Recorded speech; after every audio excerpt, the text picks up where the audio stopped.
Welcome to my YouTube channel, Cyberpixel Games. I set myself the challenge of making this game in 7 days. I want to take you on that journey to see if I achieved it. One of my favourite shows from my early childhood was Robot Wars. I remember having a Robot Wars arena toy, so the way I built the arena is based off that memory. Once I had added a sprite for a basic arena and character, the first thing to do was to set up a movement script. Using the new Unity input system was the best choice for me. Getting used to that as a system will be beneficial for the games I plan to make in the future. For the player controller, I'm using Unity Events. Using it this way is more like the old input system where you would get the axis horizontal or vertical. Once I had finished coding what I needed to make the sprite move, I tested it to make sure it worked properly. I then created sprites in Aseprite. I'm not much of an artist, but I'm capable of doing basic pixel art. The tile map set was largely done off the memory of the show and the Robot Wars arena toy I had as a child. It isn't a perfect representation of how the arena looked in the actual show, but I think it's fairly close. It did take a while to get the tiles to look the way I wanted to. Once I had one tile, it was a case of copying and rotating that tile to make the sides. I also modified the sides to make the corner pieces. I haven't got any footage of designing the crowd or other parts of the arena that you will see later in the video. I then imported the newly created tile set into Unity and created a tile map. The size of the arena was originally dictated by the size of the sprite I had created for the basic arena. I created a second tile map so that I could place the details on some of the tiles to make the arena look a little more interesting.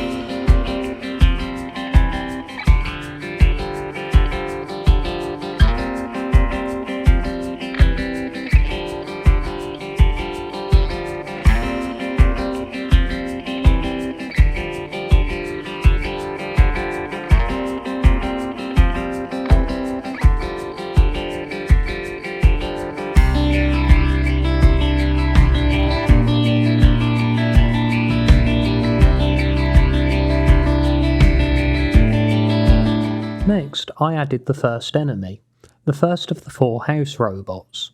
It started off as a basic sprite with a rigid body and a box collider.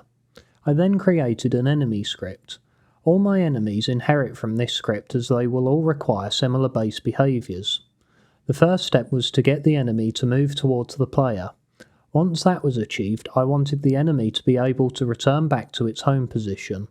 The house robots will also be able to chase the player and opponents if they're in range.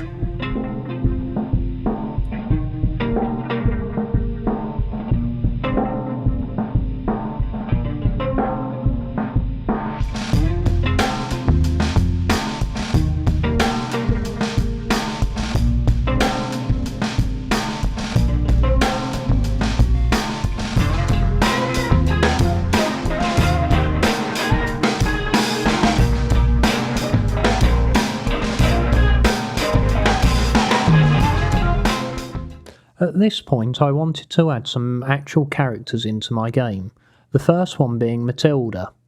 With this being a pixel art game and a top-down perspective, I couldn't get that much detail, although I was fairly happy with the end result and think it looks somewhat like Matilda from Robot Wars.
In the Robot Wars TV series, Matilda has a saw on the rear in the first few series, but that is later changed to a flywheel. I therefore knew that I would need to get the AI to spin around to attack. This has been achieved with raycasts. When the raycast hits the target, it will stop spinning. If a circle cast then hits the target, it will start applying damage. In the console, it displays the damage being done. Once its battery power is 0, Matilda will start ramming the target. Returning home will recharge the battery. I then needed to add a basic form of pathfinding. It didn't need to be anything as advanced as A-Star. It is still a node-based system where the AI will look for open nodes to move to. I then made sure that the AI would follow the path drawn to the target and its home position. I could now add an opponent. This opponent wouldn't be able to move just yet. I wanted to make sure the player could damage it first. As with the house robots, I'm using a circle cast to check for collisions to damage the opponent. I then started to design characters the player could pick. These robots weren't based off any from the TV show. The first enemy would be able to axe attack. This was one type of weapon that was common on the show. If I were to expand this game out, I would use Blockbench to create low poly models. I would then want a build system similar to Kerbal Space Program so players could build and design their own robots. This was out of the scope of the game and time frame I wanted to complete it in. The second player character has 2 rotating saws on it for maximum damage. I also added a selection menu for the characters and then added particle effects for Matilda so that it looked like it was attacking the target.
The second house robot to be added was Sergeant Bash.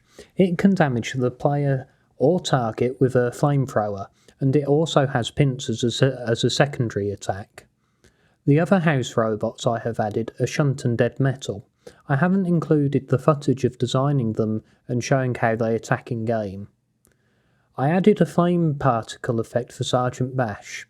I also wanted to prove that both the robots could attack the player. There is a slight bug with Matilda at times, but it's nothing game-breaking at the moment.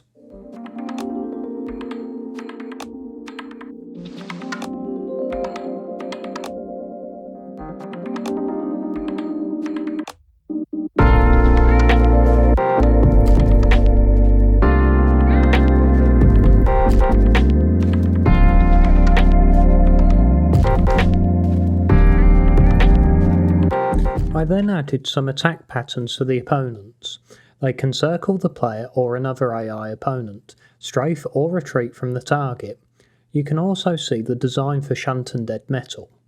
I added a damage effect so that the player would know when they or their opponent are taking damage. This is to make the game look more dynamic. I also finished off the stadium and added a crowd. The final touches were to add some more characters that the player could pick from. They also act as opponent AI. The other things I have added are a pit trap, a flipper, a drop trap and a fire trap, all which can be seen in the show. The only trap that has any animation is the fire trap, and I have done that with particles. For the pit trap and flipper, you can tell if they're active by the colour of the button near them. Once the opponent's health reaches 0, a smoke particle is generated, giving further indication that it has been disabled. This is near enough the finished game. As finishing touches, I have added sound effects and music. The settings are persistent and carry over to the next scene and game session. The character selection menu also tells you the name of each of the robots and their stats. I have added some lighting to the arena.